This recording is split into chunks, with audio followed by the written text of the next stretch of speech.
টিঙ্গি প প প ও টিঙ্গি প প ও টিঙ্গি প প প ও টিঙ্গি প প ও টিঙ্গি প প প ও টিঙ্গি প প ও টিঙ্গি আরে জানোর কাম ধর প প সারে আইছি তো বো বো বো বো আরে জানোর এদি টিকটক করে পড়তেই পড়ালে হরতেই টিকটক কর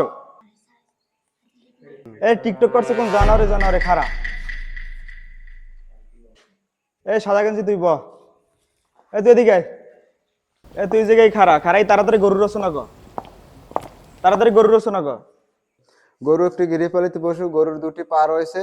গরুকে নদীর পাড়ে কোনো সময় ঘাস খাওয়ানো নেওয়া উচিত না, কারণ নদীর পাড়ে রয়েছে কুমির। কুমির গরুকে যে কোনো সময় আক্রমণ করতে পারে, তাই নদীর পাড়ে কোনো সময় গরু নেওয়া উচিত নয়। এই তুই এখন একটা বাড়ির রচনা কর। এক উঠানে 5টা ঘর মিলে একটি বাড়ি হয়। বাড়ি নদীর পাড়ে উঠানো উচিত নয়, কারণ নদীর পাড়ে রয়েছে কুমির। কুমির রয়েছে দুটি পা এবং একটি বড় মাথা।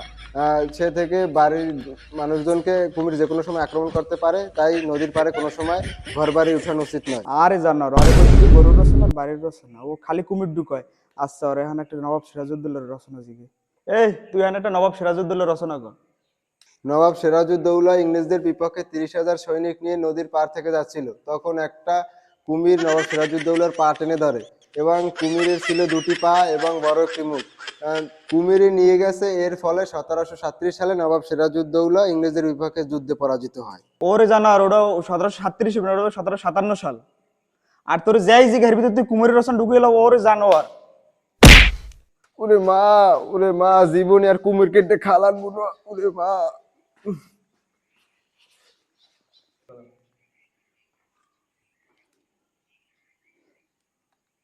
Hello Suti madam. নাইস।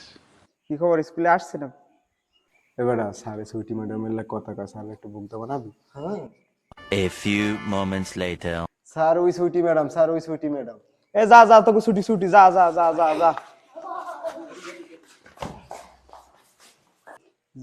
যাই ছুটি ম্যাডাম একটু দেখা দিয়ে যাই। ছুটি ম্যাডাম কই? জানার আমার একটা বাড়ি দিয়ে চলে গেলে।